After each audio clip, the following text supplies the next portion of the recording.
لأستغفر الله وأتوب إليه في اليوم أكثر من 70 مرة.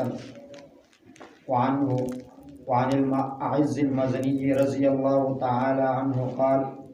قال رسول الله صلى الله عليه وسلم إنه ليغان على قلبي وإني لأستغفر الله في اليوم 100 مرة او كما قال النبی علیہ الصلوۃ والسلام. یہ حدیث مبارک ہے حضرت ابو ہریرہ رضی اللہ تعالیٰ عنہ نے روایت ہے. دے فرمائے کہ نبی کریم صلی اللہ علیہ وسلم فرمائے اذا اللہ تبارک و تعالیٰ تا پروس کے سل پیرے چکم دے استغفار اللہ تبارک و تعالیٰ مخطویم دسلو پیرونا زیاد او دا شانتی بل حدیث کے نبی علیہ الصلوۃ والسلام فرمائی کہ زدہ اویا پیرون زیاد چکم دے اللہ مختا استغفار میں. او بل حدیث کے راضی نبی علیہ السلام فرمائی وانی لاستغفر اللہ فی اليوم 100 مرہ زپر رس کے سل پیرے چکم دے استغفار میں. دا رمضان المبارک دا دویم عشرہ دا مغفرت عشرہ دا. پہلا عشرہ دا رحمت و دویم دا مغفرت او دریم چکم دے جہنم نا دا خلاصائی دا. دا دویم عشرہ چکم دے دا مغفرت کا چی پدے کہ انسان دا خپلو دا گناہونو معافی اللہ تبارک و تعالیٰ نو غواړي اور خپل گناہونو چکم دے دا انسان پا اللہ تبارک و تعالیٰ مانی معاف کی. قرآن کریم صلی رشتم سپارہ کے اللہ تبارک و تعالیٰ فرمائی قل یا عبادی الذین اے پیغمبر زما آغا بندگانو تو ہویا اسرفو علی انفسهم چکمو پاخپل زان مانے اور پاخپل نفسونو مانے ظلم کر دے. لا تقنطوا من رحمت اللہ چی دا اللہ دا رحمتنا نومید رکھی گئی ما. ان اللہ یغفر الذنوب جميعا بے شک اللہ دا طول گناہونو معاف کولو والا دے. انہو هو الغفور الرحیم بے شک اللہ بخون کے مہربان ذات دے. نو پدی آیت کے اللہ تبارک و تعالیٰ فرمائی دا سوچ تے انسان نے کئی کہا گناہونا ڈیرو کرو نو دا سوچ کئی کنی زبا اللہ نے معافی غوڑم اللہ بما نہ معاف کی نو کہ انسان دیر زیاد گناہونا کی. نبی علیہ الصلوۃ والسلام حدیث تے فرمائی اے انسان کتے تمرا گناہونا کی چی دا زمن کے عثمانون اڈک کی نو بیوم کتا یو پر ازرد اخلاص اللہ مکتا توبہ سے اللہ مسلم گناہونا معاف کی. او دا شانتی بلزے کہ اللہ تبارک و تعالیٰ فرمائی سورۃ التحریم کی یا ایوہ الذین آمنوا اے ایمان والو توبوا الاللہ توبتا نصوحا اللہ تبارک و تعالیٰ طرف تا توبہ باسائی توبتا نصوحا رشتونی توبہ خالصہ توبہ چکم دے اللہ تبارک و تعالیٰ طرف تا باسائی. نو دید و جنا پدی میاش کے انسان لا پکار دالا چی دا خپلو گناہونو معافی اللہ تبارک و تعالیٰ نا اغوان او توبہ چکم دے دا سے توبہ پکار دا چگا خالص دا اللہ تبارک و تعالیٰ دا رضا دا پارالا دا خپلو دا گناہونو معافی پاگی کہ انسان دا اللہ تبارک و تعالیٰ دا خپلو دا گناہونو معافی اغوانی. حضرت علی رضی اللہ تعالیٰ نا چاہتا پوستو کو توبہ سے شرع علی رضی اللہ تعالیٰ نا فرمت چی پکم توبہ کی شپک سیزونا جمع شیرو پوشا چی دا توبہ دا. پاگا شپکو سیزونو کی دا ٹولنا مخینے سیز آغا دارے چی انسان پا خپلو بدو اعمالو من استومانے چی سمرا گناونا دا مخی کر دی دروغی ویل دی غیبتی کر دی چغل خوری کر دا دغا شانتی چی کم دینو سا گناونا چوم دا کر دی نو پاگی مانے دستومانے. او پا دویم نمبر مانے دنا چی کم فرائض او واجبات پاتی شوی دی دے دا آغی دا ادا کولو چی کم دے کوشش کی دا آغی قضاو کی دا آغی قضا رو کرزی. فرائض تی نا پاتی شوی دی لکه موس فرض دا غتی پاتی شوی دی دا آغی قضا رو کرزی. واجب تی نا پاتی شوی دی دا آغی قضا رو کرزی. روجہ فرض دا دا تی نا پاتی شی او وس طاقت اشتره بیمار نده دا آغی قضا رو کرزی. او پدرم نمبر مانی دا بندگانو چکم حقوق خوڑل دی دا آغی دا اداگائی چکم دے کوششو کی آغا حقوق چکم دے ادا کی. دا چاماری خوڑل دے آغا مال چکم دے آغا دا واپس کی. پردے حقی پن چکم دے خوڑل دے آغا واپس کی. پنا حق مانی چا زمان کا قبضہ کرنا آغا واپس کی. او پسلورم نمبر مانی پلاس یا دا جبی پا ذریعہ سے چاہتا تکلیف رسولے نقصان رسولے داغنا معافی غواری. او پنزم نمبر مانی آئندہ چکم دے دا عزم او دا ارادو کی چیزا و بیا دا گناہ نکوما. او پشپاگم نمبر مانی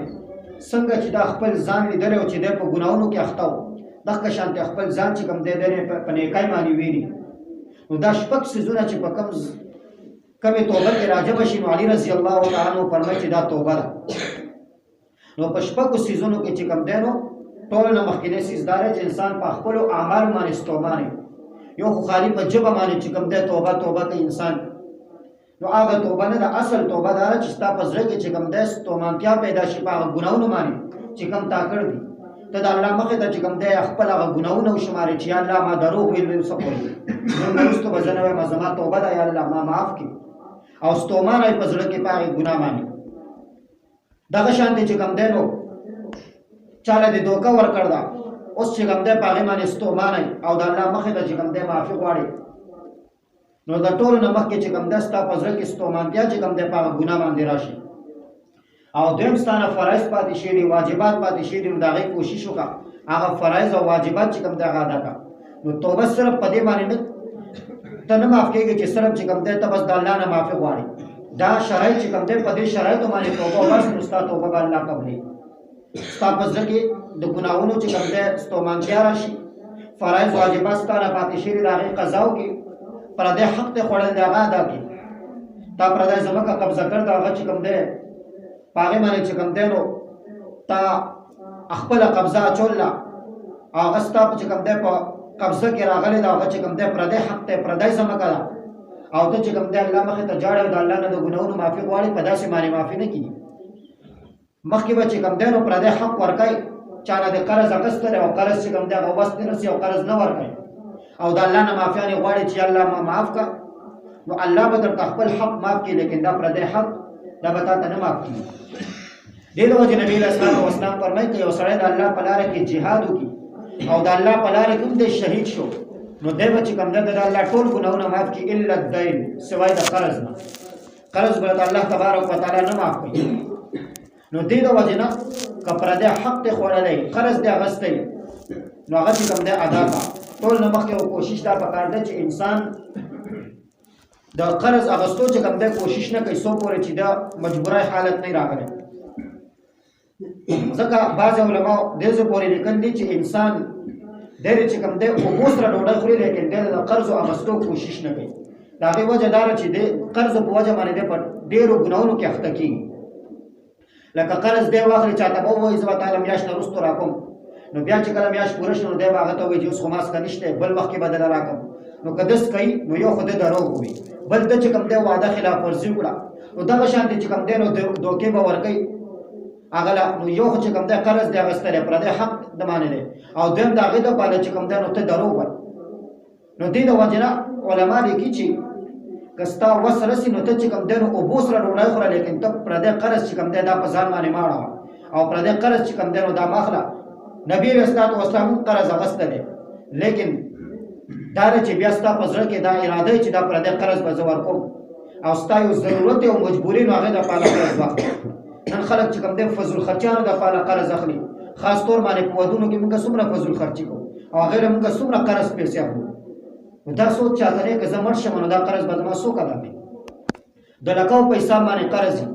او که خدا نه خواسته په تا باندې په دغه دوران کې مرګ راغی نو دا ټول قرض تا پاتې شو. نو په واده کې خو چې کوم دی نو 1000-2000 روپۍ قرض خو نه وي، خو د لکو په حساب باندې قرض موږ واخلو، نو هغه ټول قرض چې کوم دی هغه واخلو، نو هغه ټول قرض چې کوم دی هغه په تا باندې پروت.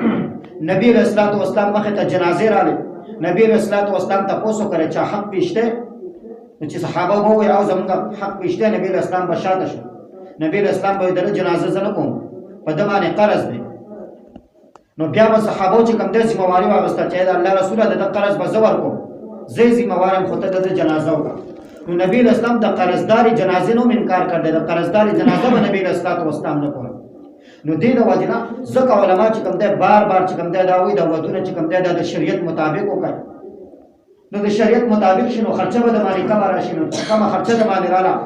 نو که ستا وس رسید نو تاسو ته خپل کم استطاعت راشي، کېدای شي الله پاک په هغې کې ستا ضرورت پوره کړي، او که پوره نه شو نو بیا به چې کوم دی لږ قرض اخلي. نو د شریعت مطابق چې کوم دی کوشش پکار دی چې انسان خپل څومره چې غم خادیانې په انسان راځي نو د شریعت مطابق کوي، نو په هغې کې په انسان باندې به چې کوم دی نو دا بوج هم نه راځي. او په دې مهنګي دور کې هر سړی چې کوم دی نو د قرض نه بغیر چې کوم دی کله خپل د رسم او رواج مطابق واده کوي نو هر سړی هغه د پاره چې کوم دی 3 لک 15 لک 8 لک 10 لک قرض اخلي. اوس یو سړی چې کوم دی 10 لک روپۍ قرض واخلي نو هغه سوچو چې دا به څنګه ادا کوي. او قران کریم کې الله تبارک وتعالى د واده مقصد ذکر کړ دی لتسكنوا الیها چې د دې په ذریعہ سره چې کوم دی هغه واده وره چې کوم دی سکون حاصل وي. نو چې یو پلار خپل د زوی واده د پاره چې کوم دی د لګاو پیسې باندې قرضې واخلي نو هغه زوی چې کوم دی هغه واده کو د واده نه هفته یا 10 ورځې وروسته یا میاشت وروسته چې کوم دی هغه بیا زیو د کلونو پیسې باندې چې کوم دی هغه بیا هغه مزدورای کې تیری نو هغه واده کې هغه د سکون میراونه شو الټا هغه د پاله عذاب جوړ شو. نو د واده چې کوم مقصد دی هغه پاتې نشو سره. نو د واده مقصد دا دی چې د انسان خپل کور والا سره وخت تیر کړي د خپل د رب زړه کې چې کوم خواهشات دي چې الله تبارک وتعالى په هر انسان کې فطرتي تور باندې هغه خېږي نو هغه خواهشات چې کوم د انسان د نکاح په ذریعہ سره پوره کول شي. نو نکاح شو واده شو نو سپکار دار چې د خپل کور والا سره وخت تیر کړي. نو موږ دومره قرضې واخلو چې بیا پریشان نو دا غي د پاره چې چا واده بیا کړي نو هغه چې کوم دی نو بیا میاشوم چې کوم د خپل کور والا سره نشي تورول. نو په دې طریقه باندې بس په هغه کې محبت پیدا شي سبا چې کوم دی د واده غ فواید چې کوم دغه حاصل شي. نو دې د وجنه پکار دار چې انسان خپل ټول کارونه چې کوم دی د شریعت مطابق کینو په دې کې وفایده انسان د پاره او کنه انسان خپل رسم او رواج ته ګوري او دغه ته ګوري کدا کار مینو کا پلان کې برانه ګیلا کوي دا کار مینو کا پلان کې برانه ګیلا کوي. نو ټول عمر بچ کوم دی د خلکو په خوشالولو کې چې کوم دی خپل ځان متبا. اوس یو سړی چې کوم دی لکه نبی رسول الله والسلام ولیمه متعلق فرمایي چې دا یو سنت عمل دی. نو ولیمه دار چاله ډوړی ورکړو دا سنت ته چې څنګه ستا په وس کې ضروري نه د خامخا چې کوم دی ته می خاله دوه می خبراله ستا وس کې بیزا په وس کې نو یو بیزا لاله کاغه دی په وس کې نو چاول پاخه کاغه بچا باندې خورا خپل غونډیانو باندې خورا لیکن اوس تا په وس کې چې کوم دا چاولوم نشته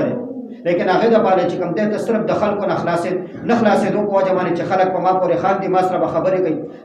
او دا شان چې کوم دی نو ما پورې بخنداګانی کوي او ته چې کوم دی 3 لک او 4 لک باندې چې کوم دی ته میخه خلی او خرچه چې کوم دی ته کوي وداري په ځان باندې ظلم نه کوي. نو صرف د خلکو د خندا په ځمانه چې کوم دی نو تا خپل آخرت خراب کو او خپل ځان باندې دومره ظلم وکړو او چاله دې چې واده کو خپل زوی لا یا چاله دې واده کو هغه دې چې کوم دې په عذاب باندې نو دې د وجنه پکار دا د شریعت چې کوم احکامات دي دا زموږ د فائدې لپاره دي. ځکه نبی رسول الله والسلام فرمای ان اعظم النکاح برکتا ایسره مؤونه پټولو کې برکتی نکاح او پټولو کې بهترین نکاح هغه نکاح چې پاره کې کم مشقت او کم خرچه. نو نبی رسول الله فرمای چې څومره کم خرچه په واده کې وشي څومره سادهګۍ سره وشي نو پاره کې بهتري ده. نو دې د وجنه کوشش پکار دار چې انسان دا خبرې چې کوم دی دا زده کوي په دې مطابق چې کوم دی خپل غمونه او خپل خوشاله د دې مطابق چې کوم دی هغه وګرځي. نو په دریم نمبر باندې چې کوم دی دا پر دې حق ادا کوي قرض د هر قسم حق ته هغه چې کوم دی ادا کوي نو الله سره توبه قبلې. او په څلورم نمبر باندې چا د پلاس تکلیف رسولې چا سره د جګړه کړي چا د کنځري کړي نو هغه نه معافي غواړي چې ماته د تکلیف را رسول نه تاسو سره جګړه کړ درته مې وله نو ما معاف کړه دا غنه معافي غواړه الله به دې معاف کړي. او پنځم نمبر باندې خپل پزړه کې دا عزم او دا اراده وکړي چې نن نرسته به دا ګناه نه کوم لکه دروغ دی وي نو ستا اراده وکړه نن نرسته به دروغ نه وي چاله دې دوکې ورکول او ستا اراده وکړه نن نرسته به دوکې نه ورکوم. دا شانتي چې څه ګناونه دي د هر ګناه چې کوم د عزم او اراده وکړه نن نرسته به دا ګناه نه کوم. او که بیا ستانه د غلطۍ نه ګناه شو نو بیا چې کوم د معافي غواړه الله به دې معاف کړي. او اخري نمبر باندې چې څنګه چې دا خپل ځان ته کتل چې ته په ګناهونو کې مبتلا وي اوس دغه شانت خپل نفس چې کوم دا وګوره چې ته په نیکیانو کې اخته شوی کنه تا نیکیانې شروع کړ دي کنه نو دغه ته چې کوم دا نو توبه ویل کېږي. نو دې د وجنه دا د مغفرت 10 ده چې الله تبارک وتعالى مخه ته د خپل ګناهونو چې کوم دا معافي غواړو پر دې حق مونږ باندې پر دې حق چې کوم دا ادا کو دا کوشش چې کوم دا زیات پکار ده ځکه دا پر دې حق ادا کول چې کوم دا نو دا ضروری دي. نو حدیث کې نبی رسول الله والسلام فرمایي په ورځ د قیامت په یو سړی چې کوم دا غراش هغه ډېر زیات نیکیان راوړي د ګورو عمر نیکیان وي نو الله تبارک وتعالى به دې سړی د پاره د جنت فیصله وکړي. نو چې د جنت ته روان شو نو یو سړی براشي او نبی رسول الله والسلام د صحابو نه تاسو کړو زما په امت کې تاسو ماته غریب او مسکین سړی وخره نو چاو صحابه جواب ورکړ چا وې چې چا سره مال دولت نه نو هغه غریب دی چا بل څه جواب ورکړ. نو نبی رسول الله والسلام فرمایي زما د امت غریب او مسکین هغه دی چې د کله قیامت پر اسمان راشي او د غرونو مر دې نه کای راوړي او الله تعالی لپاره د جنت فیصله وکړي. نو ته به جنت ته روان شې، یو سړی به راشي چې الله د په دنیا کې ماله سپېړه راپرېښې وه، دنه زما بدلي واخله، نو الله به ترې هغه نیکي واخلي او هغه سړي له ورکړي. بل سړی به راشي چې یا الله ته خو په دنیا کې ما ته کنځل کړي، زما بدلي ماله پکار ده، نو هلته خو د انصاف ځای دی، نو الله به چې کوم دی د هغه نه هغه نیکیانې واخلي، هغه به دې سړي له ورکړي. نو هلته خو بدلي دغه ده چې نیکۍ به دنه اخیستلی کېږي، نورې پیسې مال دولت خو هلته شته نه. دغه شان چې کوم دی بل سړی به راشي، یا الله په دنیا کې د زما نه قرض اخیستی و، هغه زما حق ته دې ماله راکړي، نو الله به ترې نیکۍ واخلي، هغه به دې سړي له ورکړي. دغه شان یو سړی به راشي، الله په دنیا کې د زما ځمکه قبضه کړې وه، الله به د هغه نه نیکۍ واخلي، هغه به دې سړي له ورکړي. تر دې ځای پورې چې نبي علیه الصلاة والسلام فرمایي دا سړی چې کوم د غرونو عمره نیکۍ راوړې وي، الله له د جنت فیصله کړې وه، دی به داسې شي چې بالکل به د نیکیانو نه خالي شي او بیا هم د خلکو حقوق په ده باندې پاتې شي، نو الله به د خلکو هغه نیکۍ ګناهونه اخلي، هغه په دې سړي باندې اچوي. نو دا څومره افسوس دی. نو دې د وجې نه نن په دې د دې خبرې خلک بالکل خیال نه ساتي، پردي حقوقو چا سره ظلم وکړو، زیاتی وکړو، دغه شانته پردی حق وکړو، پردی ځمکه چې کوم دی قبضه کړه، د دې خلکو ته هېڅ پروا هم نه وي. خلکو سوچ صرف دا دی چې بس په مانځه باندې او په روژه باندې او په دې عبادتونو باندې ما صرف الله تبارک وتعالی بخي. نو دا د الله تبارک وتعالی حقوق دي، او دا پردی حقوق چې کوم دی د انسانانو چې کوم حقوق دي، نو دا به ته خامخا ادا کړئ. الله پاک چې کوم دی نو هغه له چا محتاج نه دی. که د الله یو حق پاتې شو، نو الله تا ته معاف کولی شي، هلته به هم الله تا ته معاف کړي، الله ته وایي چې الله ما معاف کړه، الله به دلته هم معاف کړي. لیکن پردی حق چې کوم دی نو دا انسان محتاج دی. نو پردی حق چې دا خوړل دی، د کوم انسان حق دا خوړل دی، نو هغه محتاج دی. نو چې هغه محتاج دی، نو هغه به چې کوم دی د هغه حق ورکړي. الله خو چاته محتاج نه دی، الله خو څه شي ضرورت هم الله ته نشته دی. نو که الله ته معاف کوي، نو هسې به بغیر توبې نه به دې معاف کړي. لیکن بنده چې کوم دی هغه تا نه معاف کوي، نو هغه نه به معافي غواړي او د مرګ نه مخکې چې کوم دی د هغه حقوق په ادا کوي. ځکه نبي علیه السلام فرمایي موتو قبل ان تموتو، مړه شئ مخکې د دې نه چې په تاسو مرګ راشي. نو د مرګ نه مخکې مرګ څنګه دی؟ نو د مرګ نه مخکې مرګ دغه دی چې انسان دغه تصور وکړي چې زه به یو ورځ مرم، الله مخې ته به ځم، الله به ما سره حساب کتاب کوي، دا پردی حق ما باندې دی، د دې ادا کولو زه کوشش وکړم. اوس د مرګ څه پته هم نه لګي، دا کله هم راځي. خو موتو قبل ان تموتو، د مرګ نه مخکې چې کوم دی خپل ځان مړو کو حساب کا، نو مخکې دا سوچ وکړه چې بس زه مړ شوم او ما له کفن او غسل چې کوم دی دا خلکو راکړه، او زه چې کوم دی قبر کې کېښودم، الله مخې ته حاضر شم، اوس الله ما سره حساب کتاب کوي، نو ما باندې د خلکو دا حقوق دي، نو زه به الله له څه جواب ورکړم؟ نو دا تصور په خپل ذهن انسان له پکار دی چې دا پردی حق چې کوم دی دا زه په څه طریقه